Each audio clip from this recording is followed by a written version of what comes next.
Welcome to the deep dive. Today, we're really getting into some fascinating source material you shared, all about, well, the tricky situations that come up with community rules and tenant rights here in Taiwan. Yeah, it's a common issue.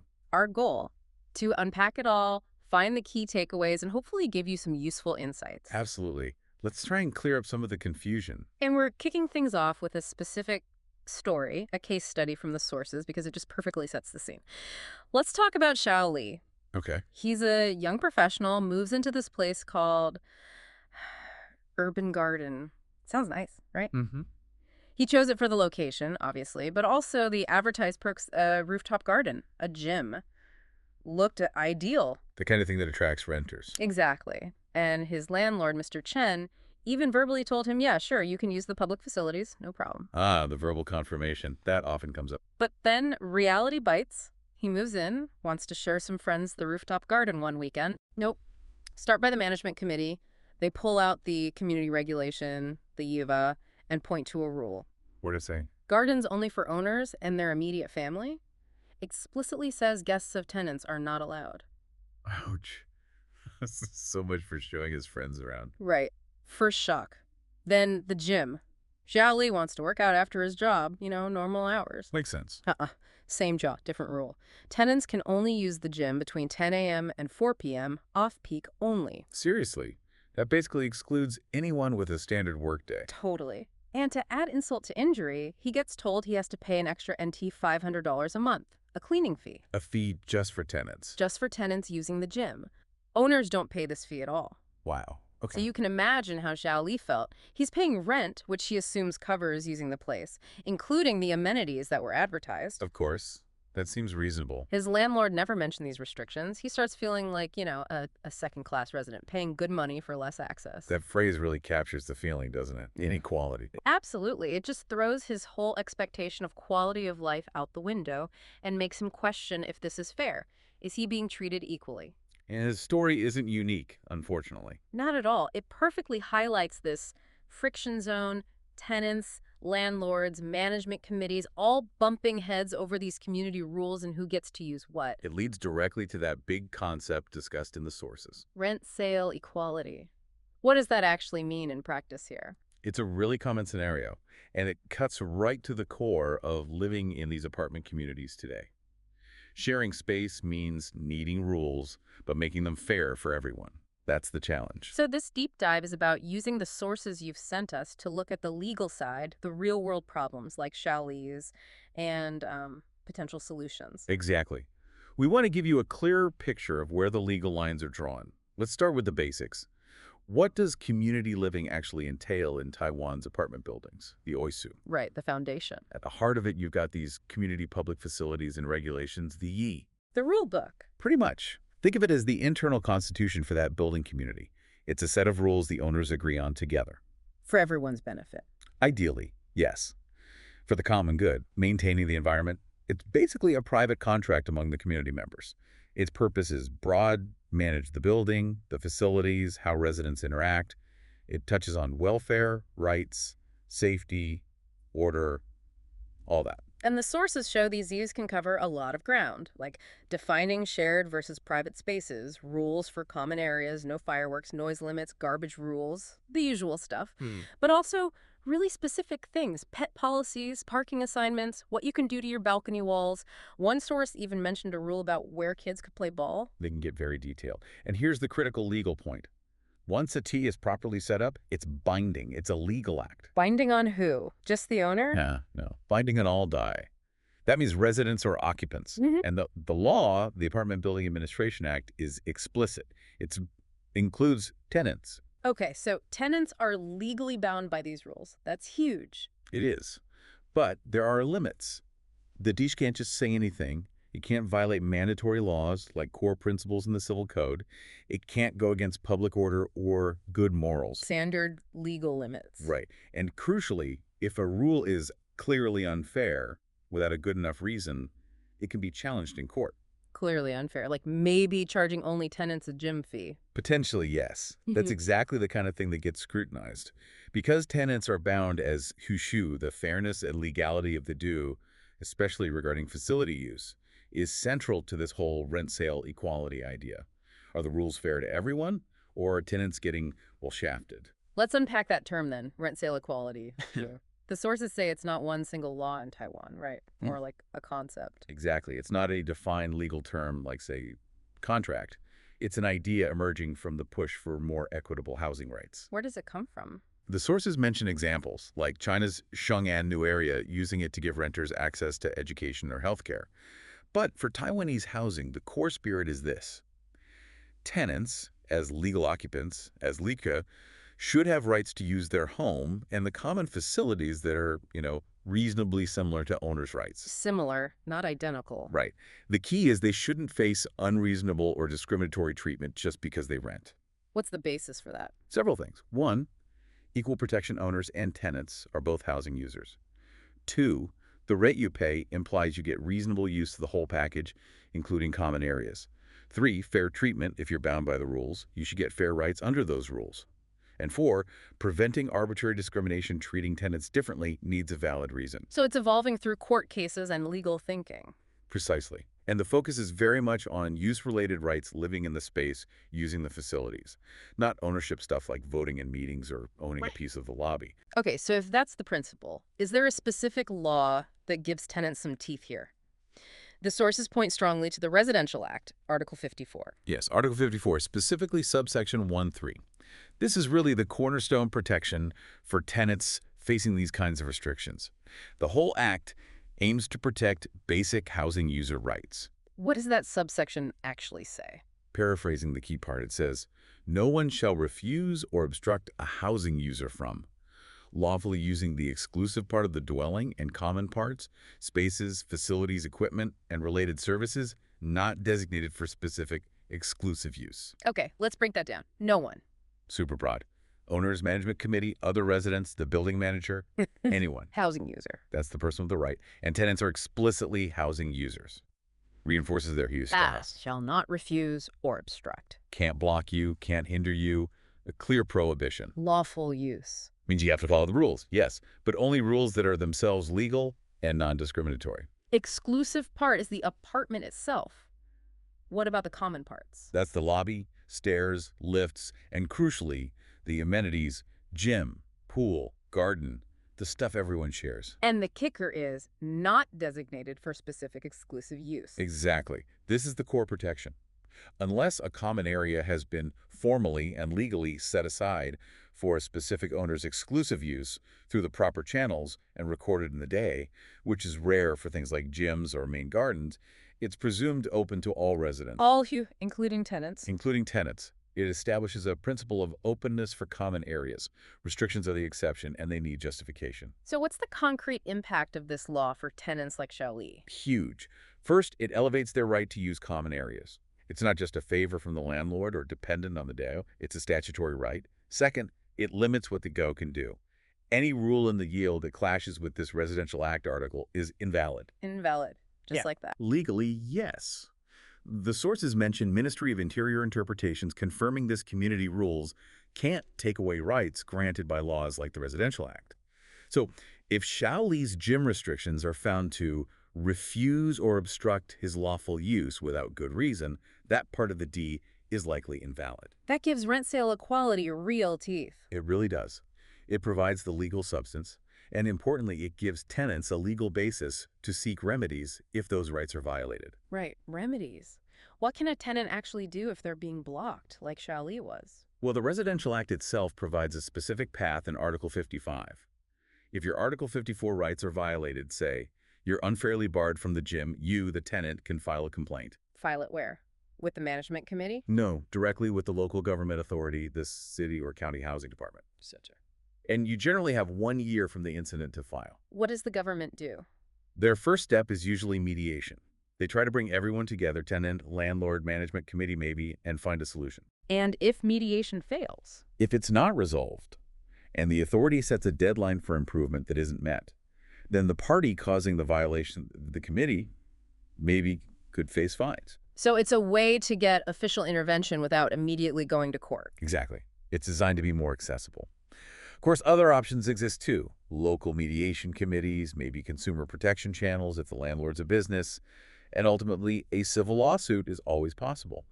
But this Article 55 route is a significant first step, provided by the law itself. Good to know there are official channels. And the sources mentioned this is all backed up by bigger constitutional ideas, too. That's right. These specific laws aren't just floating free.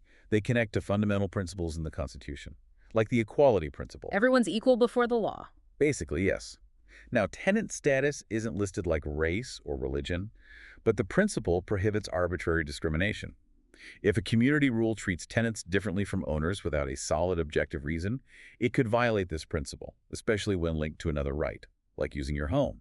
And property rights, how does that apply to tenants? Owners have clear property rights, of course, but tenants, through their lease, acquire legitimate use rights. They pay rent for the right to live in and use the property.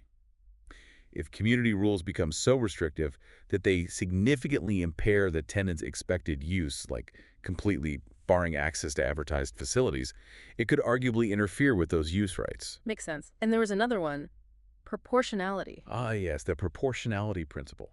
This is a big one courts use.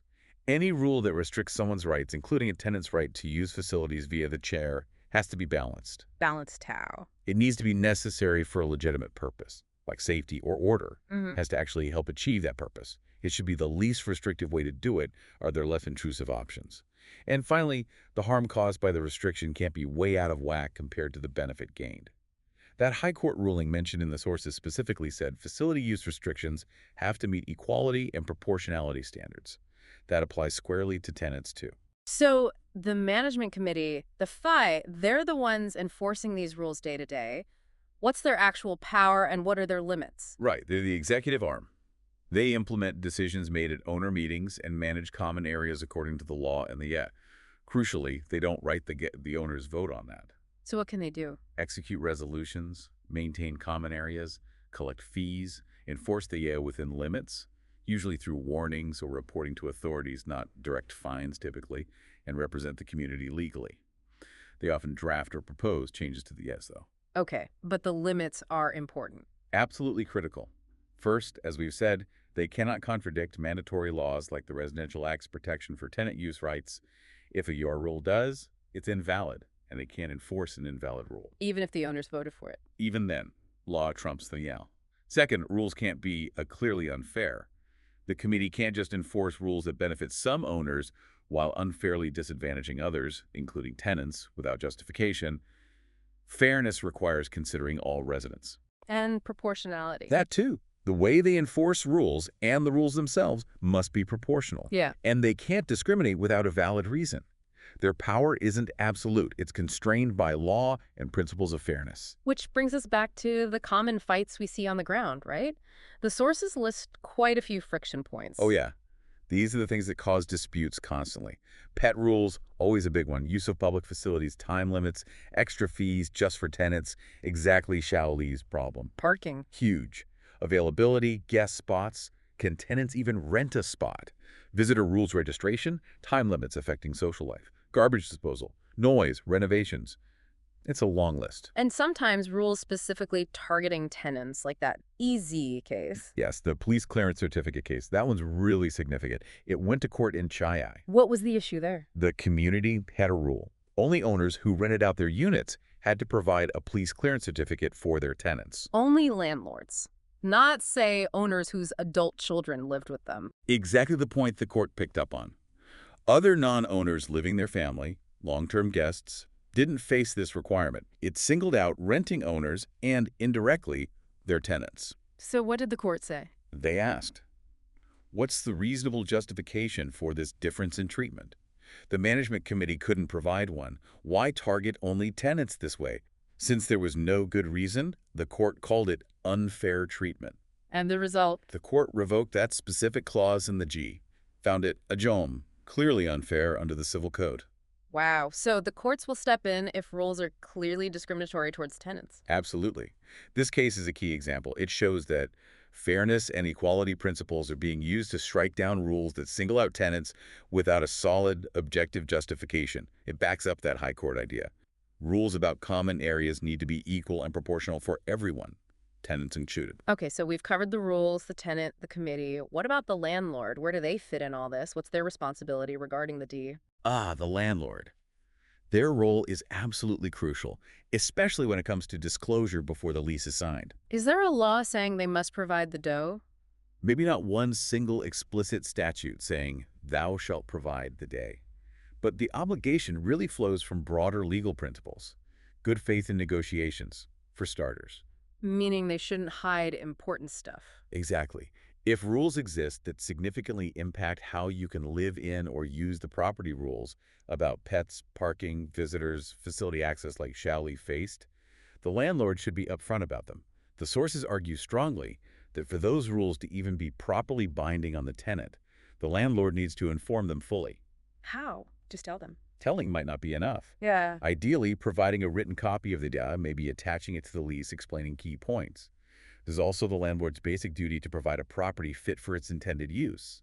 If hidden rules make it unfit for how the tenant reasonably expected to use it, like the gym example, the landlord might be failing that duty. So it's about transparency. Yes, and the general trend in laws like the Rental Housing Market Development Act is towards more tenant information.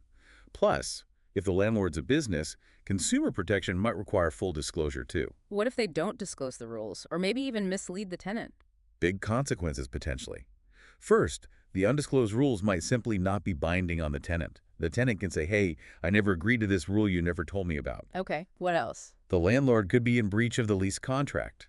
If the hidden rule is major, like a pet ban, the tenant didn't know about the tenant, might even have grounds to cancel or terminate the lease. Think mistake. Or maybe even fraud if it was deliberate. Like hiding a major defect. Sort of.